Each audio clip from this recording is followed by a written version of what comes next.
Aku tendang Awang, lalu memukulnya dengan kayu. Awang tersungkur. Aku lari ke arah rumah utama dan satu-satunya tujuanku adalah lari ke cermin pengilon. Assalamualaikum warahmatullahi wabarakatuh. Jumpa lagi di channel ini. Sebelum kita mulai ceritanya, jangan lupa like video ini, subscribe channel ini, dan nyalakan lonceng notifikasinya agar tidak ketinggalan cerita-cerita lainnya. Tanpa berlama-lama, langsung saja kita mulai ceritanya. Kisah kali ini saya ambil dari tweet horor di Twitter oleh @angginuin. Silaturahmi ke keluarga jauh.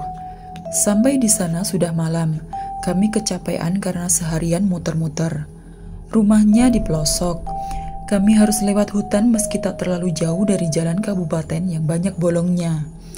Pas nebeng ke kamar mandi, di belakang pintu ada sebuah cermin. Awalnya aku cuek aja, lalu kencing. Aku jelasin dulu konteks saudara jauh ini ya. Kata Om Dar, keluarga yang kami datangi ini punya utang tahun 60-an ke keluarga kami. Tadi di jalan dijelasin. Aku samar-samar mendengarnya karena konsen nyetir motor. Jadi intinya bukan saudara karena darah, tapi karena utang. Bingung juga utang kok dianggap saudara. Sebenarnya Om Dar inilah yang saudara jauh karena saudara dari pihak papi. Dia tinggal di Sumatera Utara. Seingatku baru 2 kali ketemu. Pertama dulu pas aku SD, dia datang ke rumah. Ramah orangnya, pakai sarung tangan. Ngasih aku permen pagoda yang pahit banget. H-2 Lebaran kemarin tiba-tiba muncul ke rumah. Om Dar datang jelang subuh. Minum segelas air katanya cukup untuk sahur. Aku heran, mukanya masih kenceng muda banget kayak pertama kali ketemu. Cuma rambutnya memutih. Pas ketemu langsung kasih permen pagoda, aku gak mau. Anehnya tangannya keriput, mungkin karena udara dingin. Dia seharian tidur di ruang tamu. Hari kedua, Om Dar sama, minum air untuk sahur. Tidur seharian sampai buka.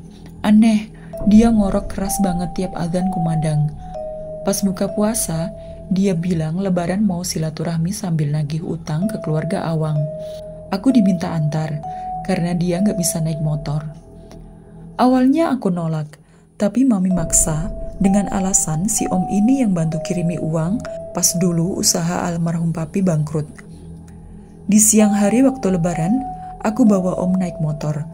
Dia minta mampir beli bubble wrap banyak banget, raffia dan juga selotip bening. Katanya untuk bungkus guci kuno. Dalam hati aku bergumam, sebesar apa ya gucinya? Om juga ngajak makan bakso. Cara makan dia unik. Kuahnya diminum sampai habis di awal. Bakso, bihun dan tahunya dibiarkan lama sampai lalat-lalat berdatangan. Warung memang agak jorok sih, tapi lalat-lalat itu beneran fokus mengerubungi mangkok Om Dar. Aku cuek makan karena aku lapar. Pas minum, Om Dar bilang, ntar gak usah ngobrol sama Awang. Kalau ditanya, jawab seperlunya aja, jangan lihat ke muka. Awang belum setua Om. Aku pernah ketemu pas layat ibunya 3 tahun lalu. Waktu itu layatnya di rumah duka rumah sakit, bukan rumah yang kami tuju sore ini. Bubble wrap ditaruh di depan, jadi klakson motorku sering bunyi sendiri. Sampai di rumah Awang hari sudah gelap. Rumah besar itu tidak pakai gerbang. Ada 2 pohon sawo penanda batas tanah dengan jalan. Ada 2 pohon sawo penanda batas tanah dengan jalan. Pas parkir aku lihat di belakang ada rumah lagi, lebih kecil dan gak terawat. Anehnya, lampu-lampu sudah dinyalakan. Pas aku lihat jam, kok baru jam 4 lebih 30 menit. Tapi gelapnya kayak sudah malam. Niatnya aku mau WA Mami mau ngabarin, tapi sialnya sinyal di sini buruk. Awang keluar rumah lalu berteriak kepadaku kalau sinyal bagus di belakang. Aku mengiyakan dengan senyum sambil lihat Awang. Dan benar kata Om Dar, lebih baik gak usah lihat mukanya. Ada hal aneh yang sulit dijelaskan. Aku nunduk berjalan menuju ke rumah kecil itu. Benar, di sana ada sinyal. Jendela rumah itu dominan kaca, jadi samar nampak isi dalam rumah. Ada beberapa kain basah digantung di sana, menetes air dari ujung-ujungnya. Di samping rumah juga ada WC. Karena malas ngomong sama Awang, aku masuk WC mau kencing dan langsung mundur teratur karena ruangannya lembab banget. Arsitekturnya sangat aneh. Akhirnya aku ke rumah depan untuk cari WC lain. Sambil nunduk aku nanya Awang lokasi WC lainnya. Lalu dia arahkan. Pas mau masuk aku lihat sekeliling rumah ini bersih juga ternyata. Hanya perabotannya yang kuno. Ada satu TV flat besar di sana. Lalu di dekatnya ada sebuah guci yang tingginya setinggi pundakku. Ketika aku mau masuk ke kamar mandi, aku mendengar Awang dan Om Dar sedang membicarakan soal guci. Aku mengabaikannya dan berlalu masuk ke kamar mandi. Dan ternyata kamar mandinya cukup besar. Lalu aku melihat kaca suram berbingkai kayu.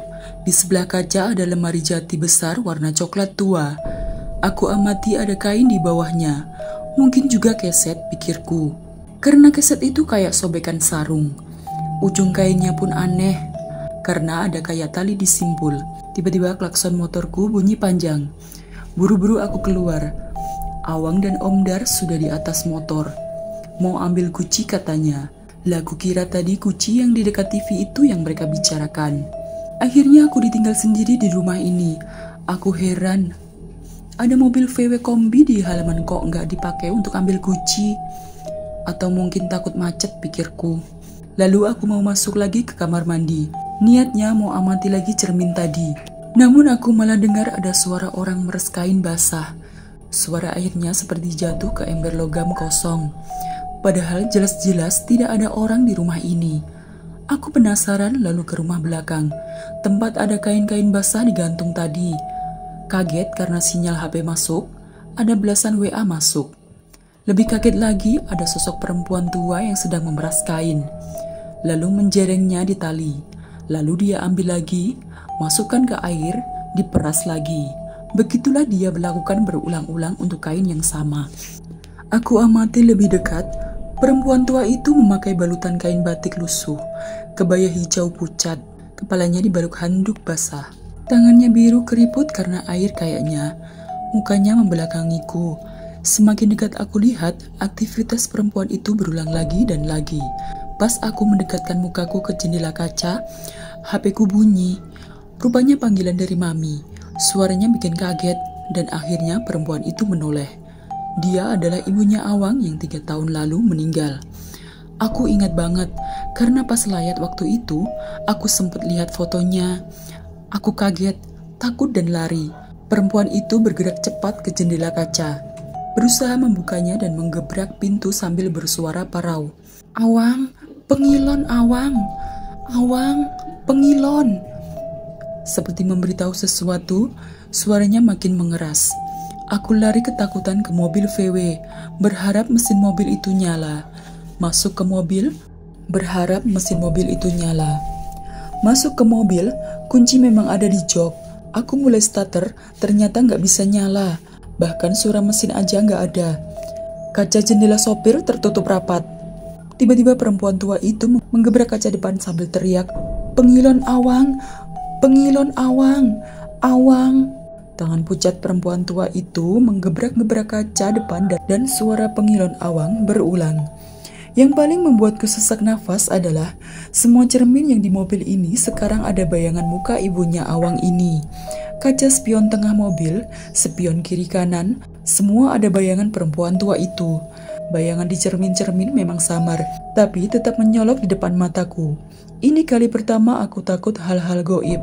Nafasku makin sesak, tanganku gemetar, lemas, kayak mau mati. Sepertinya ada air kencing juga yang keluar. Mataku sempat gelap, pingsan entah berapa lama. Tiba-tiba aku bangun karena Awang dan Om Dar menggoyang-goyang tubuhku. Nafasku sengal, perutku mual, jantung berdegup keras. Aku lihat muka Om Dar khawatir. Pas lihat muka Awang, mulutnya sedikit terbuka dan seperti ada cahaya di antara gigi-giginya. Air liurnya ada yang menetes. Mereka berdua datang membawa bungkusan besar. Mungkin itu guci yang tadi mereka bicarakan. Bentuknya tinggi, dibalut bubble wrap, di tali rafia memutar dari atas ke bawah. Sekilas mirip pocong dibalut plastik. Kami pun masuk ke rumah. Aku mau cerita ke Om Dar, tapi rasanya Awang terus-terusan memandangiku. Karena belum bisa cerita soal ibunya Awang yang ngejar sambil manggil nama anaknya, Aku tambah mual. Aku lari ke kamar mandi, muntah sejadi-jadinya. Suara muntahku seperti sapi disembelih. Parau, tapi tidak ada yang keluar dari mulutku. Lalu kulihat cermin kusam itu lagi, ada air kental di sekitarnya. Karena jijik aku mual dan muntah lagi. Kepalaku kucondongkan ke lubang WC. Mulutku terbuka, mataku memandang lurus ke bawah. Kudorong sekuat tenaga dari perut supaya muntah. Tiba-tiba ada tangan menyentuh tengkukku, memijat keras, cenderung mencekik dari belakang. Badanku berbalik, ada Awang. Tangan Awang berlendir, seperti keringat tapi pekat, dingin sekali. Mukanya semakin pucat, mulutnya sedikit terbuka dan berlendir. Awang bertanya, "Kamu lihat apa?" Aku bangkit menengok ke arah cermin kusam. Bayangan Awang perlahan memudar, tapi mukanya makin dekat mukaku. Dia berteriak, suaranya membesar. "Parau." Pertanyaannya pakai bahasa lain yang gak kupahami. Keras, jelas aku dengar. "Riku iru ala, Riku irup ama." Matanya Awang jadi biru. Matanya Awang jadi biru. Tangan Awang menggenggam ke leherku. Mukanya hanya berjarak 5 jari dari hidungku. Dari mulutnya keluar bau busuk bikin tambah mual. Entah dari mana, lalat-lalat cepat sekali datang mengerubungi mulut Awang. Satu lalat masuk ke mulut dan sepertinya masuk ke tenggorokannya, bikin Awang tersedak keras. Sontak tubuhnya lunglai, lemas jatuh seperti kain basah. Matanya sayu. Om Dar ternyata sudah lari membopong bungkusan Gucci ke arah motorku. Karena tubuhku tertimpa Awang, aku telat mengejar Om Dar. Dia bawa motorku, dia boncengkan Gucci di belakang. Sialan, kenapa dia bisa setega itu? Apa isi Gucci-nya? Aku lari ke teras, Om Dar sudah minggat. Ada asap biru muda dari mulut Awang. Asap muncul dari mulut Awang sembari matanya juga meneteskan air. Mulutnya semakin terbuka. Ada lalat keluar dari mulut bersama asap biru muda. Lalat terbang ke atas mendekati cermin kusam, menabrakkan dirinya ke cermin lalu menghilang. Lalat hilang seperti ditelan cermin. Aku kesulitan memahami kejadian-kejadian itu. Kenapa ada ibunya Awang yang jelas sudah mati, mengejar-ngejar teriak tentang Pengilon dan anaknya. Kata-kata Awang bahasa asing, Riku iru alak, Riku irup amak. Seberapa penting Gucci buat omku. Sudah makin malam, aku mending pergi dari sini atau tinggal. Jari Awang bergerak. Awang manggil-manggil. Bahasanya kini kupahami. Dia angkat tangannya perlahan menunjuk ke bawah almari ke kain yang tadi kutemukan. Aku gak mau mendekat, masih terpaku siap-siap lari keluar. Tapi lalu Awang menunjuk ke cermin. Lirih dia bilang, Pengilon. Sepertinya kali ini Awang tidak bermaksud jahat, tapi dia minta tolong. Awang pun mulai sadar. Aku ambilkan dia air dari dapur. Sejak dia sadar, aku tetap gak mau lihat mukanya. Sambil nunduk, aku tanya apa yang sebenarnya terjadi. Dia menghela nafas. Lalu cerita kalau keluarganya memang punya utang ke keluarga Om Dar. Utang yang besar sekali. Bukan uang atau harta, tapi utang nyawa. Om Dar punya maksud tersembunyi. Begitu sampai rumah ini, kata Awang, Om Dar melempar segenggam garam ke udara, membuat Awang seperti terbius. Itu dilakukan pas aku nyari sinyal ke belakang rumah. Aku ingat beberapa hari lalu Om Dar datang subuh-subuh ke rumahku. Dia berdiri lama di depan rumah, tangannya menggenggam sesuatu. Tanpa menengadah, Om Dar melemparkan sesuatu dari genggamannya. Butiran-butiran kristal melambung, sebagian jatuh ke atap. Aku dan Mami mengawasi dari dalam rumah. Seketika ada bunyi gemuruh di genting. Mamiku seperti tersedak. Mami pegang tanganku, bilang turuti Om Dar. Om Dar noleh lalu senyum. Dari Awang aku tahu, butiran itu cuma garam. Tapi entah gimana bisa membuat mamiku seperti terbius. Termasuk memaksaku mengantarkan Om Dar ke rumah Awang. Aku masih gak berani nanya ke Awang soal ibunya. Tapi aku jadi kepikiran Mami. Jangan-jangan Om Dar saat ini menuju rumah Mami. Sekarang aku lebih takut kalau Mami kenapa-napa. Aku mau ke rumah belakang cari sinyal mau nelpon, tapi ngeri rasanya. Ku taruh HP-ku di meja, tiba-tiba HP-ku getar. Awang heran, gak biasanya ada sinyal di dalam rumah ini. Jangan-jangan ada elemen lain yang membawa sinyal sampai di sini. Tiba-tiba angin berhembus kencang.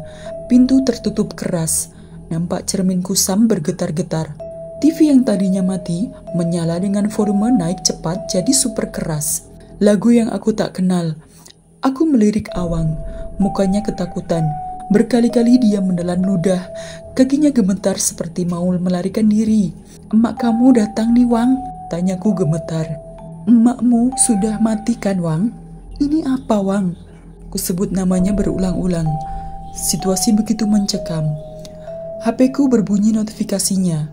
Ada pesan berulang dari Mami. "Kamu di mana?" Cermin kusam bergerak ke kiri dan ke kanan seperti bandul jam. Suara paku penahan pun berderit. Awang hentakkan kaki, lari keluar menabrak pintu depan. Aku meraih HP lalu menyusulnya. Kami berbelok selepas 2 pohon sawo.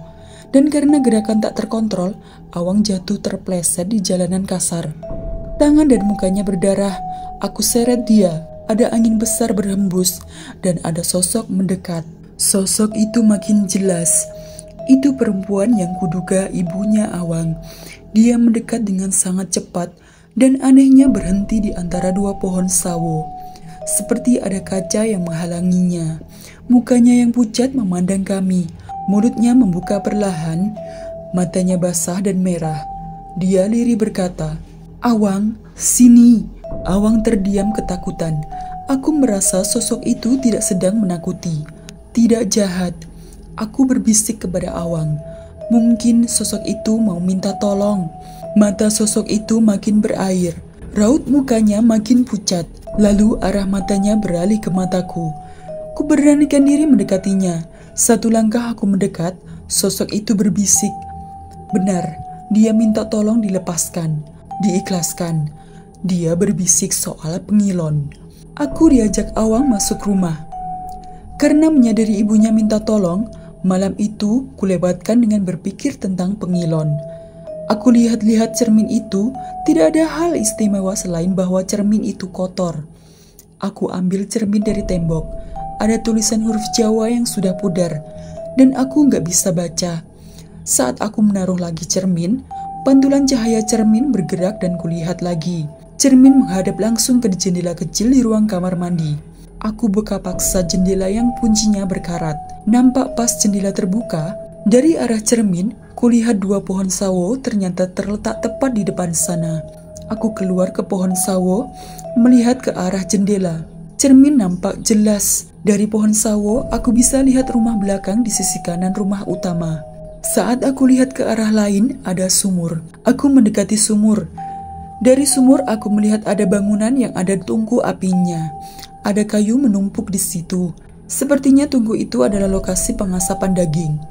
Ke arah lain aku menemukan patung besi kecil menyumbul dari semak. Patung berbentuk manusia memegang kepala kambing. Dari semua penanda yang kutemukan, aku membuat kesimpulan serampangan. Rumah Awang berada di tengah semua penanda dan cermin adalah pusat dari gunggungan gaib yang membuat roh ibunya tidak bisa keluar. Karena sebab-sebab gaib yang aku masih tak paham. Penanda-penanda jika dihubungkan akan menjadi lingkaran. Aku lari ke dalam rumah dan mencari Awang. Dengan semangat aku ungkap analisaku.